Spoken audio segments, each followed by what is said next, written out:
Welcome to this Assessment 3 Finalisation and Submission video. In this resource, I'm going to step you through everything you need to know about finalising and getting all required deliverables successfully submitted in the right place by the due date and time. There's lots of information to know about finalising this Assessment 3 task, so we're going to step through it in detail. Let's jump in and take a look. The submission requirements and processes, again, are very detailed and multi-layered, and it is a complex brief. Just by looking at the Assessment 3 detail, you will already realise there's a lot of requirements towards finalising and submitting. And know that's deliberate.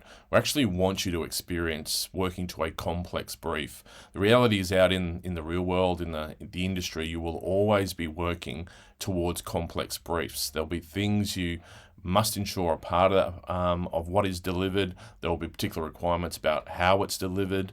And we are going to step through all those kind of requirements, ensuring you get that experience, knowing what we're asked to deliver is often detailed and complex.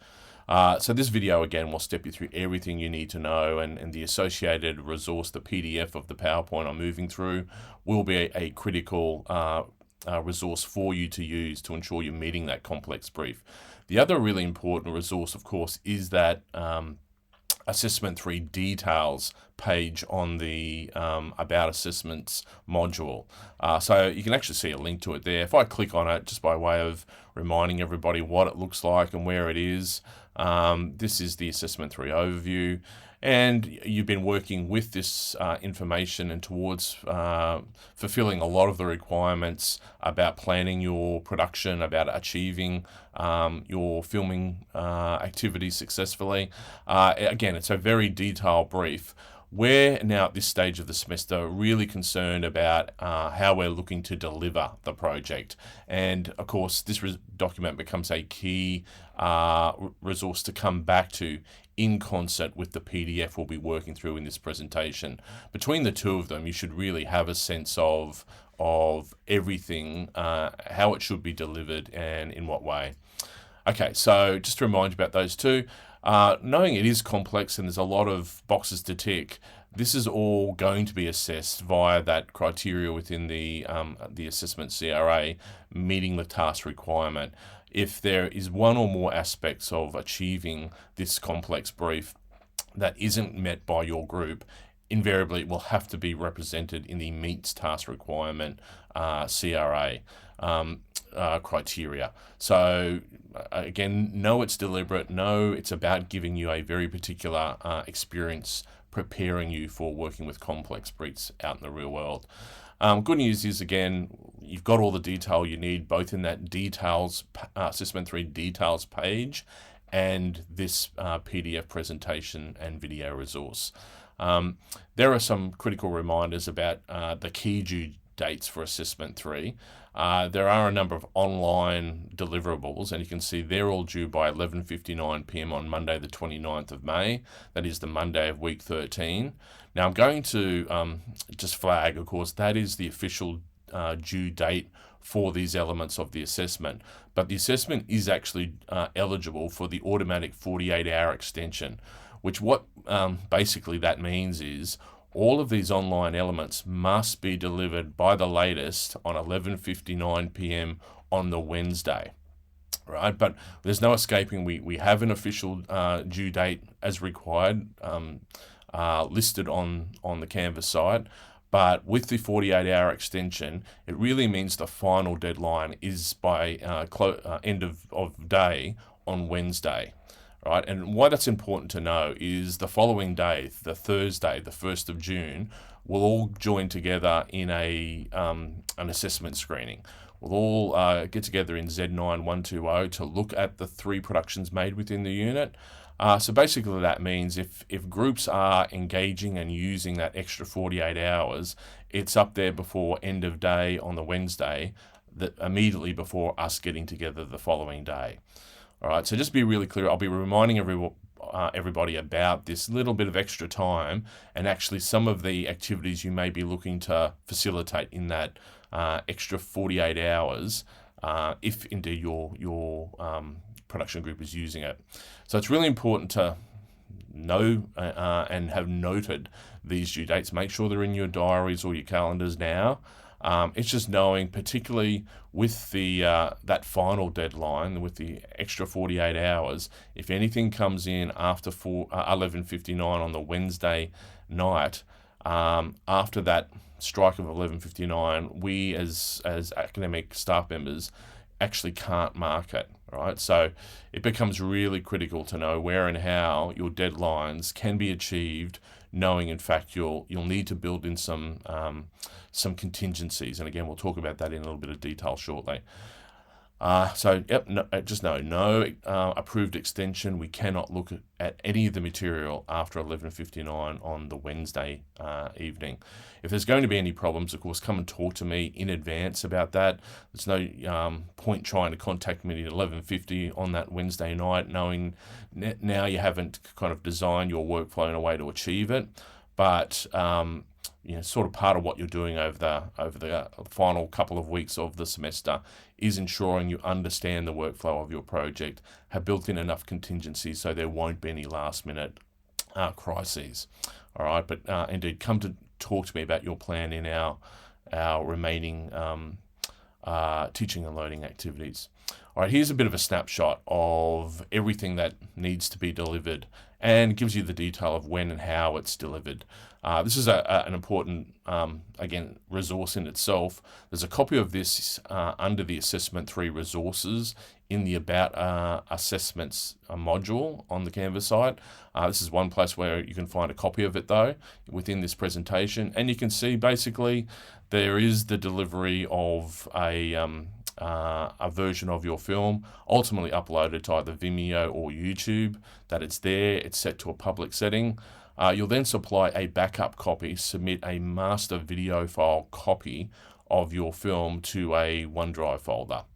And again, I'll talk about why and how that's necessary as a backup.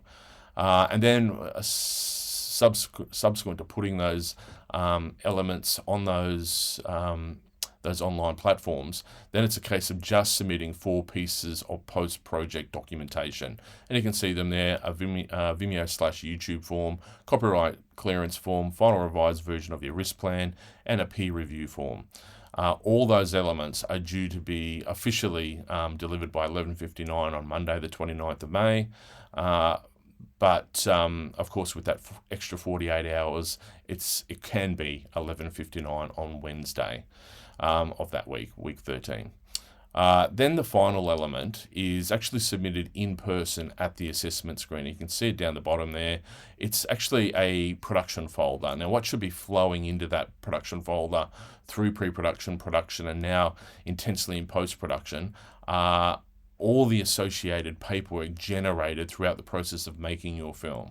And again, I'll bear down into detail as we talk about that element specifically a little later on. You can see, though, there's a reminder. It's literally handed to academic staff in person at the assessment screening, again, scheduled this semester on Thursday, the 1st of June. Okay, so there's the snapshot. Again, you can access a copy of it in this presentation, but most primarily there is a version of it in the Assessment 3 resources section of the About Assessments module. All right, let's keep going. Let's turn our attention to the first required element, and that is generating some sort of final master video file that you've invariably interrogated intensely. The video and post-sound edits of your project over hopefully a significant period of time, and maybe even dealt with a pass of grading your material. There's been a lot of intensive post-production activity in your final couple of weeks, but sooner or later, towards meeting these deliverable deadlines, it's as strong as possible, it's as functional as and as effective as we can get it. So now we are locking off the complete project towards then generating a master video file. Now, of course, most of our post-production software these days can allow us to send the project straight up to either Vimeo or YouTube. It is often a function of most post-production software these days. But of course, you guys know as professional filmmakers, you're not going to do that. You are going to generate a master video file. Of course, it's critical that every filmmaker has a copy, a master copy of their own production. So in fact, the first step of submission is generating this master video file. You can see some information there about what file format and what resolutions this file should be in. If you've managed to shoot and maintain a post-production workflow in 4K, it will invariably be 2160p, P for progressive, of course. Acknowledging progressive means you're distributing this piece of visual storytelling online. Or if you haven't maintained a 4K workflow, it's been HD, invariably the file will be 1080p as a resolution. Then in terms of specific file formats, it's either going to be .mp4 or .mov. Again, can be either. Where we're sending it can actually work with and accept either. But importantly, if your post-production software allows you to make a choice in terms of choosing a codec, make sure you choose the H.264 codec. Most, and I think we've checked in during the semester that every production team is using Premiere Pro. That will definitely be a choice you can make in that post-production software. So make sure you choose the H.264 option.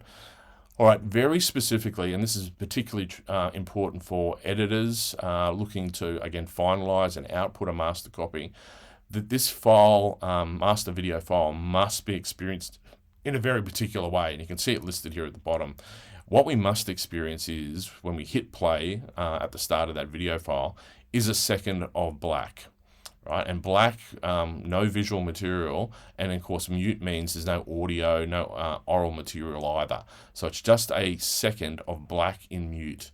Okay, and then we'll either fade up to our first shot of the film, which may be a title or an image, or we may cut from black up to the first title or image, but we'll then roll into the 3 to 5 minute live action narrative, or experience the full film, including any representation of credits, often experienced at the back end of the film, and then having either fade down to black or cut from black from that final element. We'll then experience 3 seconds of black again in mute before experiencing 5 seconds of a project ident board. And again, I'll talk you through exactly what should be in that ident board momentarily. But having experienced that 5 seconds of the ident board, then we'll experience one more element, 1 second of black in mute. Again, so ensuring that your video file is bookended with 1 second of black at beginning and end. So we definitely need to see the file, master video file, presented in this way.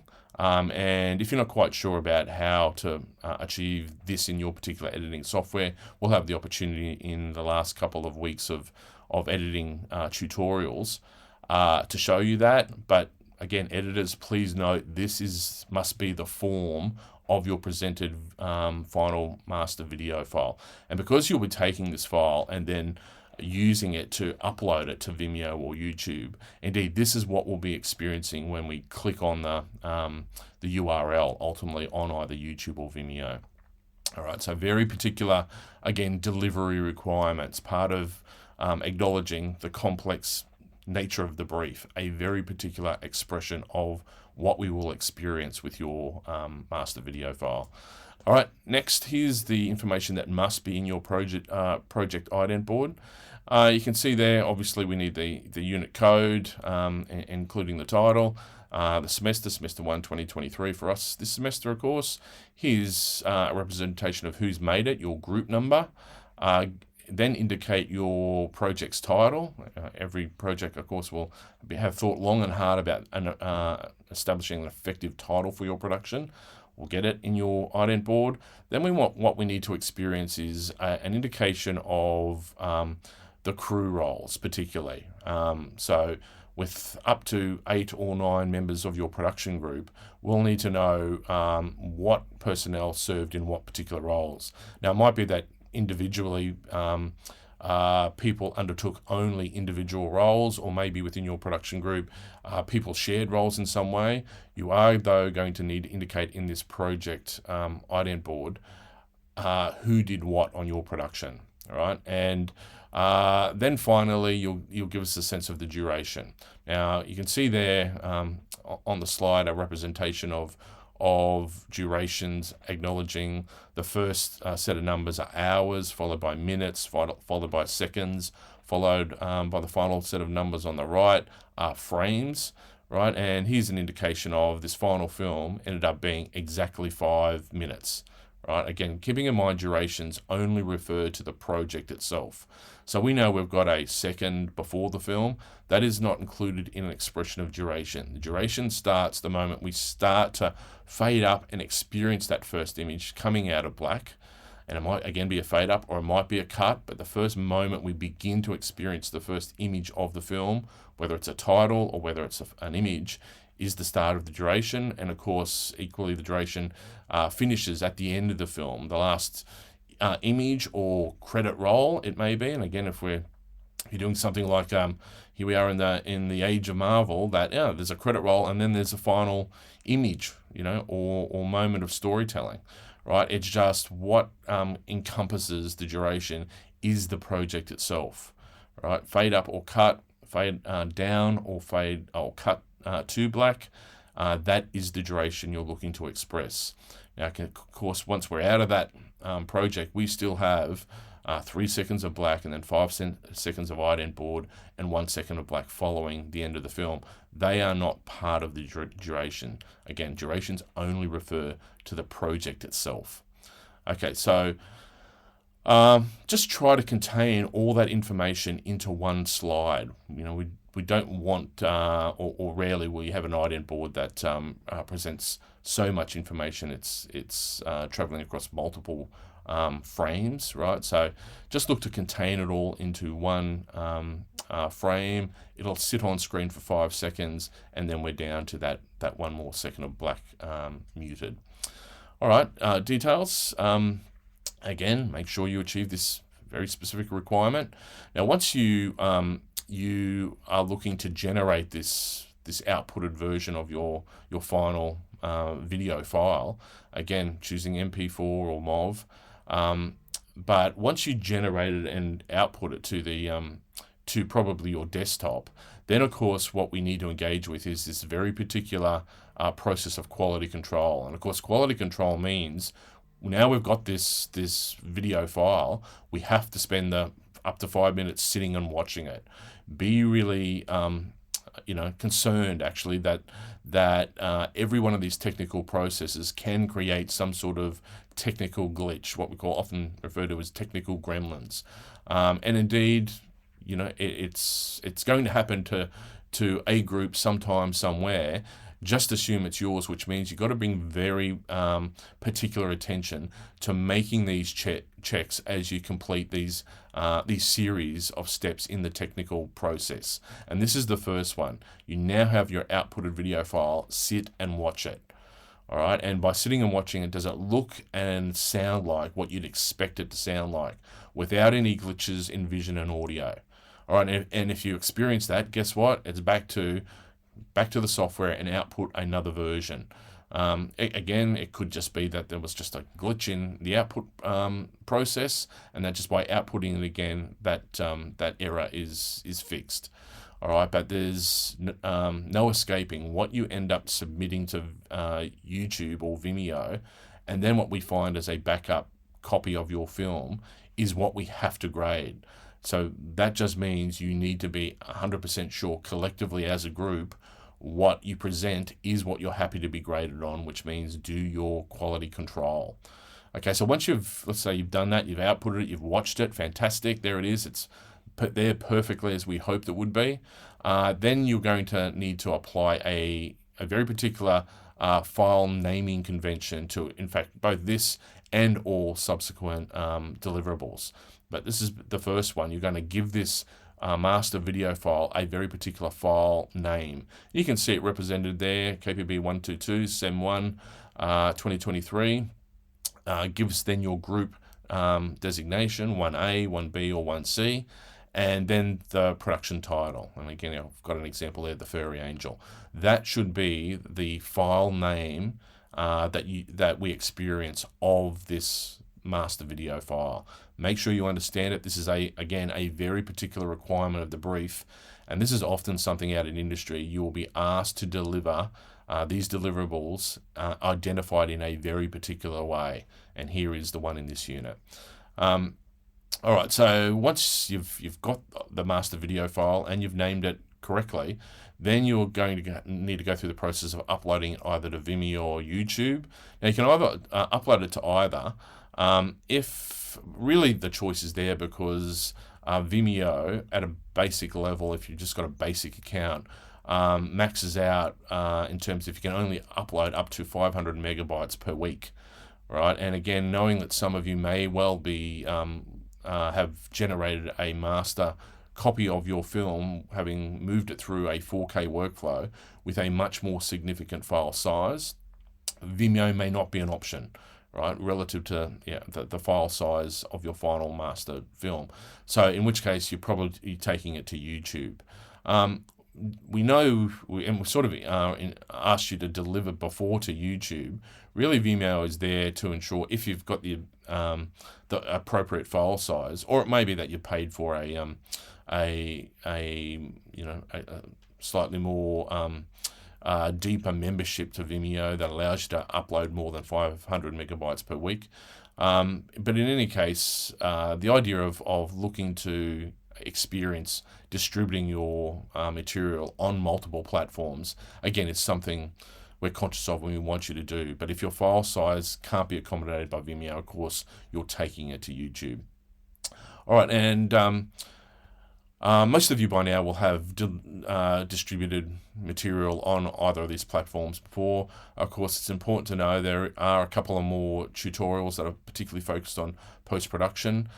Just know the week 12 tutorial is the last chance for in-class demonstration. So if you need to see any of these processes about finalisation and submitting it to these platforms, by all means, don't be shy. Come forward, ask. We're definitely happy to show people, but it is highly likely most people will have a handle on that. Moving on, let's have a look at once you've got it up to Vimeo or YouTube. Of course, it's essential to ensure as you upload it and look to secure that URL. It's really important, of course, that the setting for the film is set to public, which on both platforms means either you're looking for anyone can see this video or it's set to public. Not particularly unlisted or private. It's sort of acknowledging ultimately what you're submitting is this URL linking to your accessible work, and if we click on that link and it is unlisted or private, that we can't access it, that has to be acknowledged in terms of the assessors couldn't look at the work and there's only one inevitable outcome. So of course this is a really critical element of ensuring your work is submitted appropriately. It's got to be set to anyone can see the video or it's public.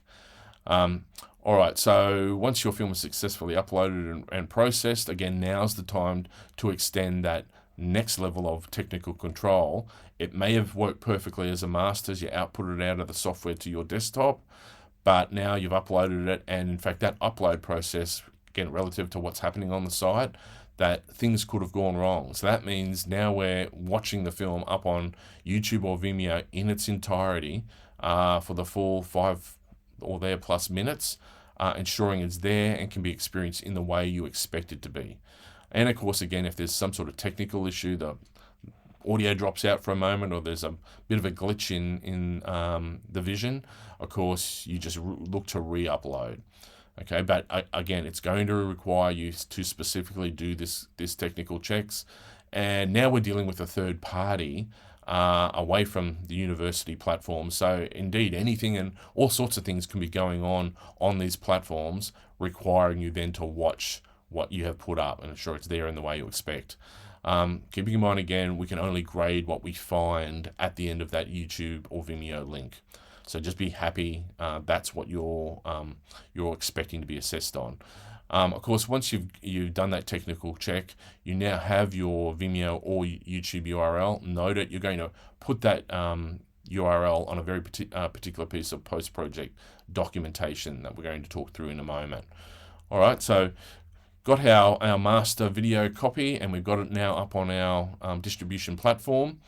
There is one more element acknowledging that when we undertake the assessment screening, it is conducted under exam conditions, which again, back to, we can only grade what we find, right? And because we are dealing with third-party platforms like Vimeo and YouTube, and who knows, on the day of this assessment screening, there could be maintenance and all sorts of things going on where when we click on your link, we can't see it in the way we expect. So what we have to have in place, acknowledging it's conducted under exam conditions, is a plan B. And so what that means is every production group, once you put your master video file up on Vimeo or YouTube, you will then submit a copy as a backup to a designated OneDrive folder. And you can see the link to it there. It's one place where you can find this link, come and click on it. I'll actually click on it now. In fact, I think I've got it open already. But if I clicked on it, we would then go to this. This is the place the 3 production groups will come and upload a copy of their master video file, allowing us, if we need to use it on the day of the assessment screening under exam conditions, we have a plan B to go to. Now, of course, that means those technical checks of the original master video file and then what you put up on Vimeo or YouTube are even more critical, because they're the only 2 options. And if both of them are flawed, the link doesn't work, and then when we go to look at this this plan B copy and there's a problem with it, we can only grade what we experience, right? So technical checks, again, super critical. All right, moving on. Once we got that that backup copy up to uploaded to YouTube, of course, keep in mind the naming convention for that backup copy when you put it into that OneDrive folder should be as indicated here. Very specific, clear naming convention, and again, following up with the same information about just make sure it's the right resolution and file type with an appropriate codec. Right, but again, you will have tested this all works because you've played it and watched it all the way through.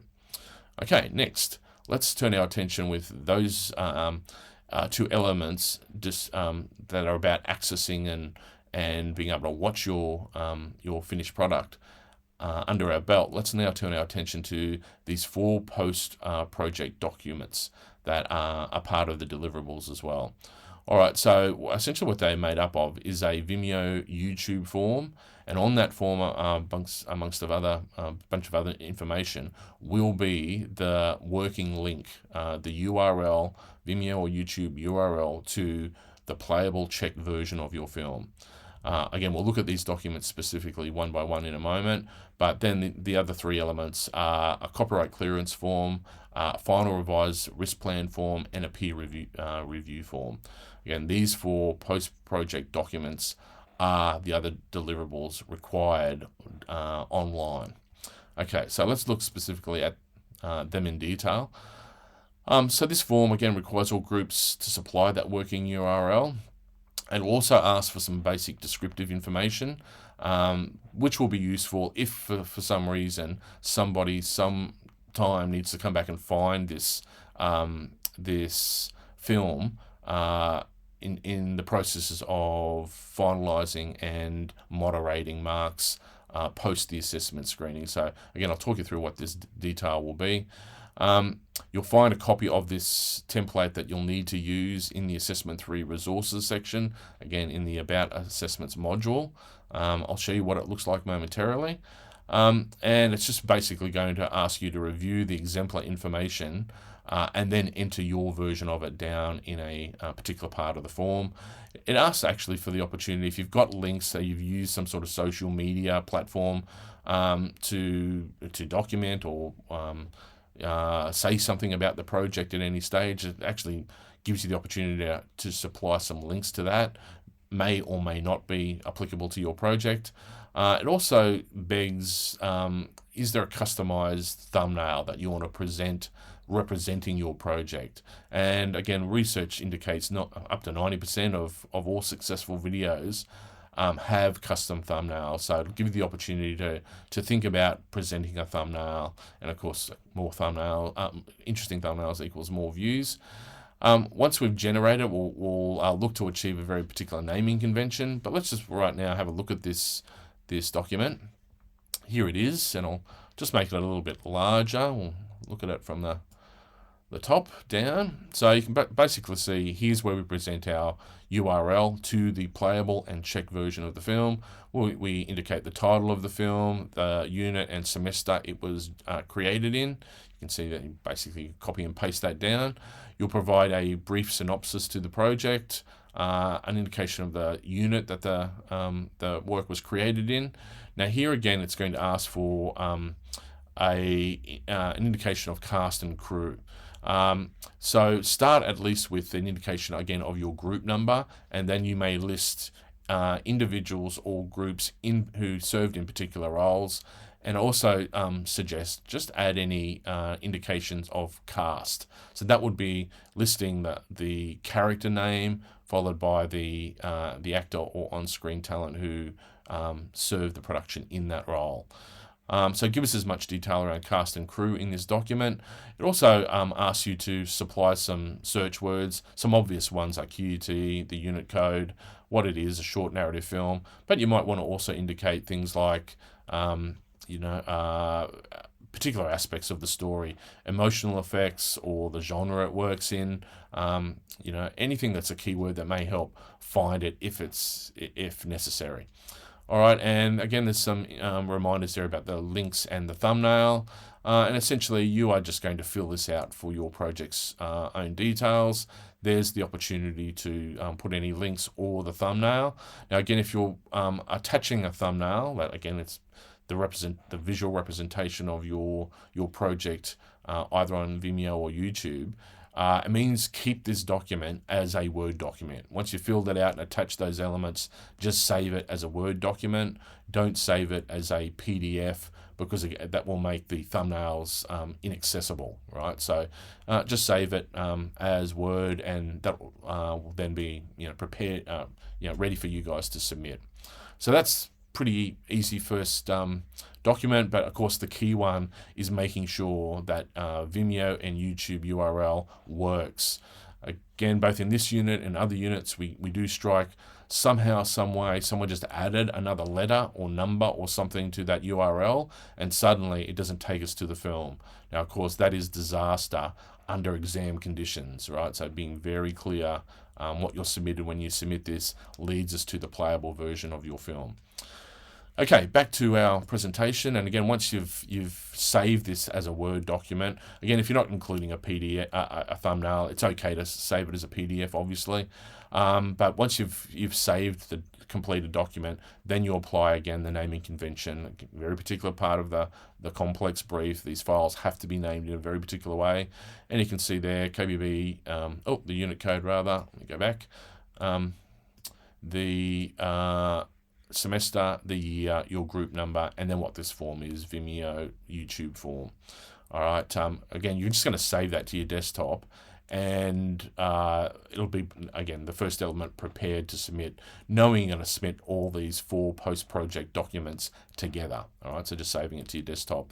Note there, finally, that it's often a good idea if the material or the information you put on this form isn't replicated on the site, on the Vimeo or YouTube page. It's often a good idea to go and do that. Add those elements, the synopsis and cast and crew member. It can be a really useful idea. Okay, next piece of documentation is the copyright clearance form.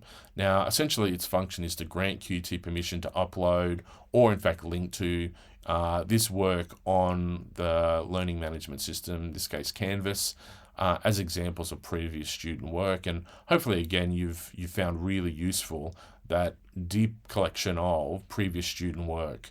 And again, it's a case of there's no requirement to allow this, but we we largely expect students to engage with it because, again, it is useful to see really functional work or work actually that may be pulled apart in terms of things that could be strengthened.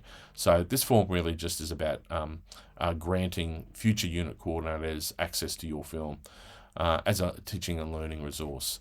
So you'll find, again, a template for this this particular form in the Assessment 3 Resources section of the About Assessments module. I'll show you again what this form looks like in a moment. Of course, once we've filled that out, again, we're going to apply our naming convention. I'll show you what it looks like now. It is this form, and again, I'll just make it a little bit larger. Now, because ultimately it's going to ask for a signature, I'm going to talk a little bit about signatures in a moment, but you can see at the top of the form, it just asks for a student's detail. Now, what this means is not every group member needs to fill this out. One student is going to fill it out on behalf of the production, much like the Vimeo YouTube form. Not everyone's doing it. Someone's doing it on behalf of the project group, right? So again, the group will choose somebody. It's essentially acknowledging everybody in the group is a producer for the project and thus can fill out a document like this on behalf of the group.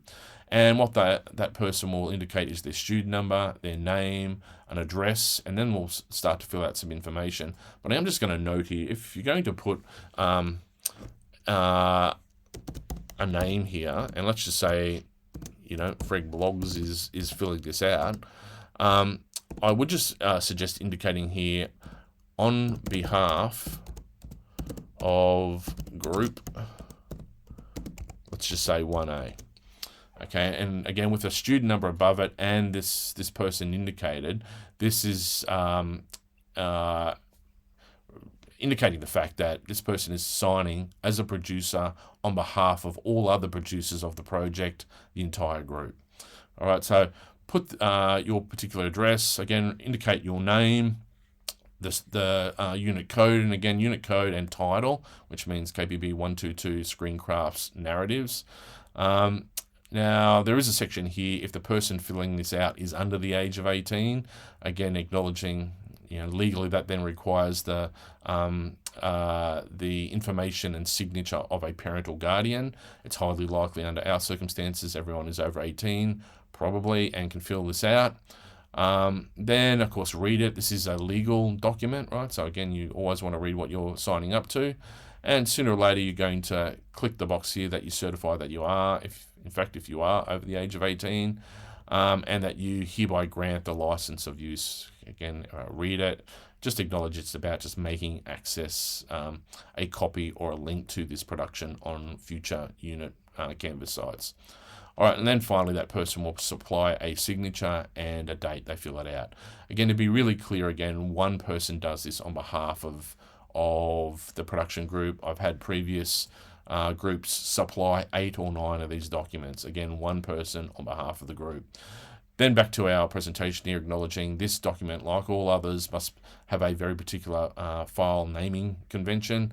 You can see it there, similar to the others, but ultimately indicating what this is, copyright form.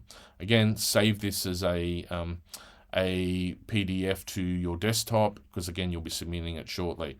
Just to note, I should go back to the document just briefly, just to note, because it does ask for a signature, I need to be really clear about this with this document and some others we'll talk about when we get to them.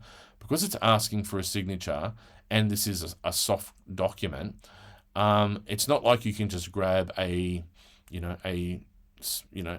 drawing or a writing tool and just put your signature. Because this is a legal document, it can only be there. Only 2 options to deal with the signature.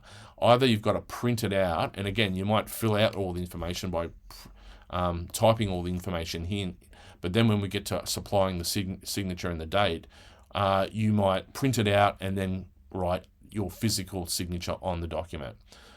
You just can't use digital tools to do it unless you're using a tool that is actually about presenting a registered digital signature, right? And there are different apps and software that allows you to do that. One of them is DocuSign, which requires you to set up a legally recognized digital signature, right? So I want to see this with your production paperwork, acknowledging if you just use that writing tool and just draw your signature, that is not legally binding, right? So it just begs what becomes legally binding is that registered digital signature, or more likely what you'll use in this case is you'll go back to just fill it out, print it out, put the physical signature on it, and then scan it, right? And then you've got that PDF copy of the full document completed with a legally binding signature, okay?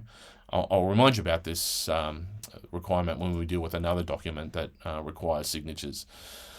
All right, so over to your desktop, and that's your next piece done. Now we're coming to the third of the post-project documents, which is the final revised risk plan.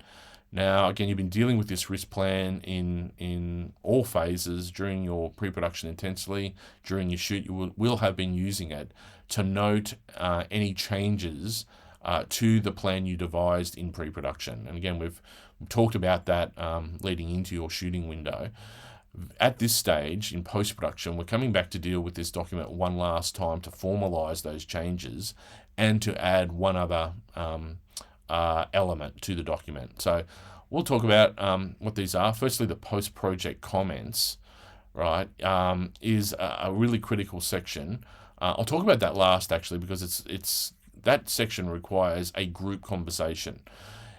The way you've been dealing with the document during the shoot was to address any or note any changes to your plan in the changes column in green, right? And that should, again, knowing this document has needed to be live on your sets, that your production manager most likely, as soon as practical, has come back and just noted some things that changed. In acknowledging change is part of production. Change happens during your shoot, so we just document what those changes are, just point form notes, and maybe some point form notes about what made those that change safe to do, any controls you needed to put in place to ensure the change remained low risk. Right, so that's been happening during your shoot. Now we come back to this document in post-production and just create something of a summary of those changes in a particular part of the document. And you can see it listed there. It's the list changes / variation box on the very front page, right, is where we come back after the shoot and just present, again, in point form note. It's not an essay writing exercise. It's just clear, succinct, but point form note indication of a summary of the changes that took place. And then we'll find the detail of what actually did change specifically in detail down in that changes column, because you filled that out during your production. So basically this is a summation of the changes. Again, I'll talk about some other parts of the document we're dealing with, particularly that post-project comments box, which is again a box that will be filled with information that all crew members are part of supplying, right? Will initiate a group conversation at a very particular part of the process. And then knowing ultimately you're creating this one last final draft of this document, it will require the person responsible for it to go and indicate the final draft in the modification history section on the last page. Again, as you've been generating new iterations of this document, that's noted on that final page, legitimizing the document. Okay, so again, this requires final update. We deal with the modification history box one last time. So just again to remind everybody and show everybody what we're talking about here. I'll first jump down to the green changes column. Again, this is the point form notes of change that have arisen given what you experienced during your shoot. Point form about any required changes in any relevant section. It might be that, let's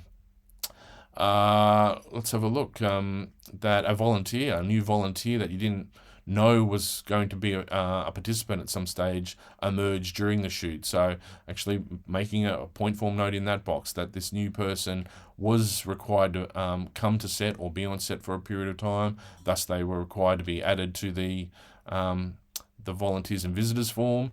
And of course, that might, another control you might point there as a point form note is they received a very quick but comprehensive induction because they were new to our set and were unknown as a participant in pre-production. So again, it's just the point form notes about what changed in the right area. And then having done that during the shoot, this is the box where we're just making the point form summation of the changes. And it might be something like we had to change 3 locations, we had a new volunteer appear on set, and that we utilized some lighting equipment that, some practical lights that, weren't part of our planning, became an opportunity during the shoot. So just, again, summation in this box. The detail will be down in the change column. Now, this is the other green box, change approval, medium to high risk. You won't be dealing with this box at all because under the circumstances of this production exercise, you don't have approval during your shoot to change to anything that's either medium risk or high risk. You're only making changes to low risk. So this will be a box we don't deal with because that didn't happen. Right, so certainly the summation, finalising any list of changes. Oh, and before I migrate away from it, let's talk briefly about the post-project comments box again, relative to what you've got on your first page. Certainly on the template, it's on the first page. Right, now, what goes into this box, again, is just some point form notes about what worked about your risk plan, what didn't work, and what was some major learning outcomes by working with the risk plan. Right, it's very specifically reflective practice. It's thinking of, reflectively about what worked, what didn't, and what you learnt. Right, so again, this shouldn't be an exercise just for production managers who are, often dealing with this document. At some stage, and I'll tell you when this document should get filled out. In the final 2 weeks of the semester before you submit this, again, you're intensely moving this project through post-production, vision, post-sound, maybe grading activity. And as this thing's getting really refined and close to being locked off, invariably you should be inviting the crew to have a look at it. Okay, we're getting very close. We've made some changes and we've had a couple of weeks of really interrogating the strength of it, but it's getting close to being locked off. When you bring the crew together to look at it in its advanced state, this is the time to be dealing not only with this document, but probably some of the others as well, right? But when you undertake that activity, we're looking at it, providing feedback to the editors and the post team. Production managers should get this document out and say, let's just quickly deal with the post-project comments box. Has anybody got any common sense kind of reflections on what worked about the risk plan, what maybe didn't work so well, and what we learnt out of working with it? Right. Again, this is not an essay writing. It's just some point form notes, but it's critical point form, reflection, indicating how important this is in terms of your career is going to be a marathon across numerous projects, and to ensure particularly your safety and the safety of your collaborators, it requires you to really think from project to project what really did work and what could we do better. Okay, and what did I specifically learn out of this particular project? Okay, so not a big essay, just a series of point form reflections, but don't make it just one person's reflection. Make it reflective of everybody having a conversation about it. Okay, again, a really important part of your ongoing professional practice. All right, so we're dealing with that box in post-production, and then again, as indicated, because we're generating this final revised version, there's one more pass at this box. And I know, again, you guys might be up to draft 3 or 4 before you started filming. Certainly with your changes and these required final updates, it'll generate one last version. So the date that version gets created, and you can list here what sections it covers. It is only covering list changes and variations. The changes column, post-project comments, are really the only sections you're revising. And again, who's looking at it or approving it? Ultimately, it's JT, my initials, or you can put unit coordinator, UC, and then list what it is. It is the final revised version of your risk plan. Okay, so that should lock off and finalize this required element. And when you lock it off, back to our presentation. we will then need to apply, again, the required naming convention. So KPB112 SEM1 2023, name of your group and what this is, the copyright form. Oh, sorry, I'm still on copyright. Let me just navigate forward to this. What this is, of course, is the final revised risk plan. So again, very specific naming convention. Once locked off, saved to the desktop, and that's one more of the 4 post-project documents ready to submit. Okay, next and finally is the peer review agreement. Now, again, as you know, there are peer review mechanisms in all production units. In this one, we've got a very simple one. As you know, you've dealt with a very similar one in a previous production unit, but there's no obligation to keep the log. Again, we assume you're working at a higher, more professional level, all right? But you are just going to present this this very particular expression of how you as a production group are looking to ensure you are assessed. And of course, as this indicates, this is going to take an honest and mature assessment, not only of everyone else's contribution, but of course of your own, right? And you know, these peer review mechanisms aren't in place just for the purposes of having a conversation. This too is really critical skill building, right? In terms of working in a highly collaborative, creative endeavor like, you know, screen content creation. The ability to actually assess your own strengths and weaknesses and those of your collaborators is a critical part of your developing professional practice. So, but it's going to require an honest and mature conversation. So, as you well know, and again, I'll show you what this document looks like in a moment, ultimately it reflects a negotiated agreement amongst all group members. That by signing it and putting your name and your signature to it, it indicates your agreement about what is expressed on it. Okay, and so let's have a look at it. Just reminding everybody again what it looks like. Here it is, and you'll put your group number, 1A, B, or C. You'll either indicate yes, we're all happy to get the same mark, because we all pulled our weight, probably in very different ways and maybe at very, very different times, but largely in what you perceive as largely equal. Or no, for some reason that didn't happen. And of course, there are all sorts of reasons why legitimately someone couldn't participate as much, right? It's okay that happened, but now's the time to acknowledge it and have a conversation with it, because we will be applying your thoughts and feelings about your peer review to the process of finalising assessment marks. So either it's yes, and if it's yes, you just simply write your name, write your signature, and because if it's yes, everyone's getting the same mark, you don't need a percentage. But if it's no, then it's write your name, signature, and then the percentage is an indication of what you're happy and have agreed to. Right, so again, under legitimate circumstances, there might be 5 group members are getting 100% of what the film's graded at. Someone's getting 90, someone's getting 85, someone's getting 65. Right, again, because legitimately they weren't able to participate as much. There is a reminder there about a simple way to sort of figure out the maths of it. But again, working at a higher, more professional level and being open and honest and mature about it, it should be a process of coming to an agreement, acknowledging the different ways people contributed. Now, this is again a document requiring signature. So again, what we can't get is this document back as a soft copy where people have used some sort of writing tool.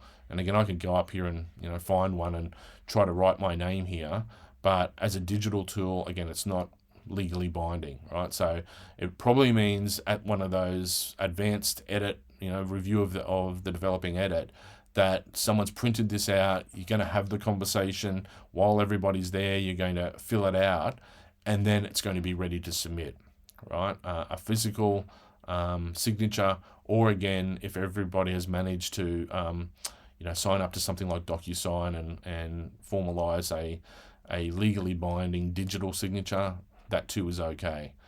All right, so there is the document. Now, in the instance where there is an agreement that for some reason your group has not been able to come to an agreement, there's only one inevitable outcome of that, and that is that there'll be a group meeting after the assessment screening. The group will be called into a meeting, and I'll unpack exactly where the disagreement is and what the varying thoughts and feelings about what would be a fair representation of people's participation. And then ultimately, because there hasn't been an agreement, I will determine what everybody gets. All right, and so my advice is, again, towards critically building these soft skills. Have the conversation, look to come to an agreement, but where there can't be, indeed, it'll get worked out, but it'll get worked out by me via a post-assessment screening meeting. Just to note there, the top point there is really an important reminder. You should all understand by now. Applying a percentage, of course, is we agree to, let's say, 90% of the mark. It doesn't mean you're getting 90% for the assessment piece. It means what you're agreeing to is 90% of what the film is graded at. All right, and of course that has ramifications. It requires you to understand exactly what you're negotiating and what you're agreeing to. And let's just say, for whatever reason, as the example notes here, that for whatever reason you weren't able to participate as much, you agree to 40%. So, it means you're not getting 40%. It means you're getting 40% of what the film is graded at. And if the film is graded at a pass, invariably that means you may actually, in fact, fail the assessment task. Of course, that doesn't mean you fail the unit. With the other two assessment pieces, as long as you've participated, it's actually very difficult mathematically not to pass the unit. But it is important to be really sure and clear on what you're agreeing to. Right, so it's a percentage to what the film is graded at. All right, and with that dealt with, of course, then you're going to, because it's probably been physically filled out by everybody, that you create a scanned copy of it, a PDF, name it, the file in this convention. Back to our naming convention, this is the peer review form. Make sure it's saved in that way. And as you have with all the other documents, you'll save that to the desktop. And now you'll have your 4 post-project documents ready to submit. Now the process of submitting it, again, it's indicated in that the Assessment 3 details page. But my presentation is jumping around a bit here. I won't go through this in detail. You can kind of see it, and it's laid out everywhere. But to sort of show you again where you're going, of course, it is in the assignments tab on the Canvas site. When you click on assignments, you'll see the various submission links, the submission portals that we've utilized throughout the semester. Of course, we're looking for one very particular one, and knowing there's 2 assigned to Assessment 3, of course, we're looking for the post-project documentation, creative outcome submission link. It's sort of indicated there. And again, if I go, I think I've got my Blackboard site, my Canvas site loaded here. Again, if I click on the assignments tab, and there's some of the ones we're dealing with. Of course, it's really important to get the right one. Assessment 3 post-project documents submission link. Do not put these elements in the draft script and risk plan. That portal we use for your iterative scripts and risk plan drafts in pre-production. Right, it'll be this one. And again, if you click on that and go into it, it gives you all the submission information, how to do it, another place to find it. Essentially, you're going down below the CRA.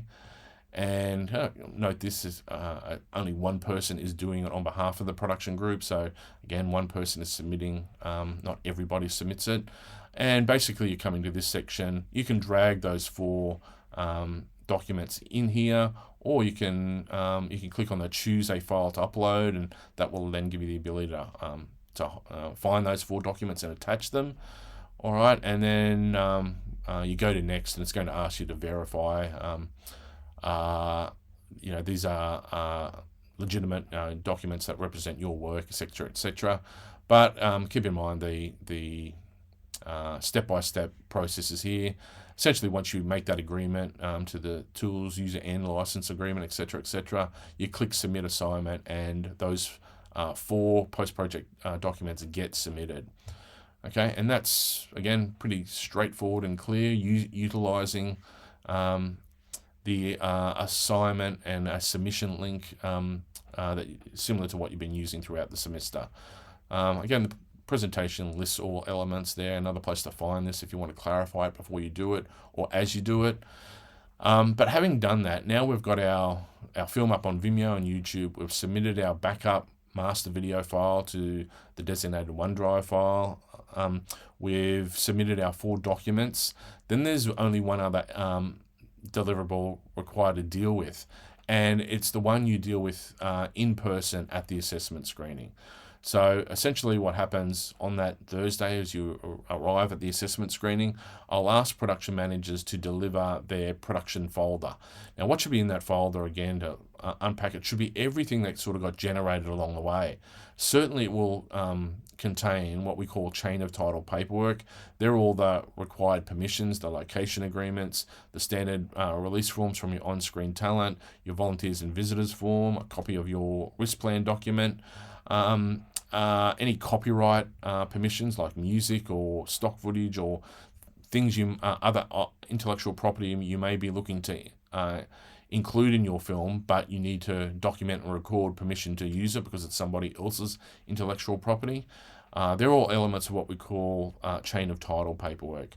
Above and beyond that, what should flow into that document are copies of, and they can be copies or they can be the originals if people are happy to give them up. Often advise that it's, if you're the director or the cinematographer or the continuity person, that you've generated this paperwork along the way, often best to keep the originals yourself, but provide a copy, to the production manager for the purposes of generating this production folder. So this basically means then any work anybody has done in pre-production and maybe during production and post, that a copy of it flows into this production folder. Specifically, I'd also be looking to see lighting plans from people addressing lighting on the production. What did you think about? What kind of plans did you have in place that you defined during pre-production that either got executed or that you found variations or new opportunities to vary the plan, but only because you had a plan to start with? So I'll talk in the assessment screening about the critical nature of this project production folder and what it represents as an opportunity for everybody. But the first requirement is that this thing gets collated in post-production and that it's ready to be handed over for review at the assessment screening. Importantly for production managers, you will get this element back. Again, just looking at the notes here, it's about all those agreements, it's about all the releases, it's about all the paperwork. But production managers, you will get it back before the end of the session. It's not that you're handing it over for review across time. We will look to interrogate some very particular things about it, and then it'll be handed back before you leave the session. In fact, production managers don't plan to leave the session unless you've got your production folder back. Okay, so keep that production folder being developed and collated. Here finally again is a reminder, it's the snapshot. Again, you'll find a copy of this in the Assessment 3 resources. Come back to it here in this presentation, but again, this steps you through and reminds you about all the elements for submission, and by looking at that, it's multi-level, it's complex, it's detailed. All right, so come back and utilize this as a cheat sheet, just again, as the ticks indicate, tick off that your group has met and delivered each and every requirement. Okay, finally at the end, we're just going to again return to the fact it is multi-layered, it's detailed, and besides having a plan for it during your post phase, what it means is ultimately that plan is ensuring that you don't leave all this to the last minute. All right, because there'll be a lot going on. There'll be a lot of activity, collaborative people really looking to support those people working intensely in post-production, vision and audio and grading and post-sound and everything that's going on, making titles, all sorts of activity going on. But you will want to start to build the deliverables, okay? And that will be work that will be delegated. Just by leaving it to the last minute means sooner or later it becomes in crisis. The worst case scenario is particular elements, or in fact all of it, doesn't get submitted in the way it needs to be submitted. And again, meeting the task brief means meeting all elements of this detailed and multi-layered brief. So just get a plan in place. Part of that plan will acknowledge technical mishaps will happen. As you go to output your film out of the software, or as you put it up on YouTube or Vimeo, or as you attempt just to put that copy in the designated OneDrive file, expect technical mishaps or problems to develop. So towards meeting the required immovable deadlines, because again, out in the real world and industry, deliverable deadlines become immovable, right? It's being broadcast or it's being utilized at a certain time, so we have to deliver. And what that means is you build into your post-production workflow and your process of finalizing and submitting the material time contingency to deal with technical mishaps. All right, that is part of professional practice, and you have to learn it and apply it here at this level. Again, there's a reminder about the overarching due dates and times. The official one for all online elements, 11:59 on Monday the 29th of May, week 13. Again, no, every group has and enjoys the 48-hour extra extension, which makes that the ultimate unmovable deadline is 11:59 of Wednesday, the 31st of May, right, of week 13. Now, we'll be in the assessment screening the following day, Thursday the 1st, and that will take place from 2 to 4 o'clock in Z9120. I'll be reminding you a lot about requirements heading into the assessment screening and detail about the assessment screening. So it means keep an eye on announcements and emails that are flowing into your QTL email inbox. But multi-stepped, lots of things to keep in mind, and it will take a collective effort of the group to ensure each and every one of these prescribed elements of this detailed brief are met on time and without issue, ensuring you get assessed on what you really are hoping to be assessed on. Okay, so lots of detail. By all means, bring queries or questions about any of this process to our last couple of weeks of classes. Final chances to check in anything, but I'm really looking forward to seeing your final productions and all associated deliverables delivered on time, and that we can celebrate all the hard work your group has put in, and the group more broadly, at that assessment screening on Thursday the 1st of June. That's it from me, everybody. Thank you for... actually, I just noted there's a typo in this last page. Of course, that's meant to say Thursday the 1st of June 2023. Of course, we're in 2023. All right, again, signing off now. Look forward to seeing and celebrating again all your hard work in week 13. Look forward to hearing from you about your developing cuts over the next couple of weeks. See you soon.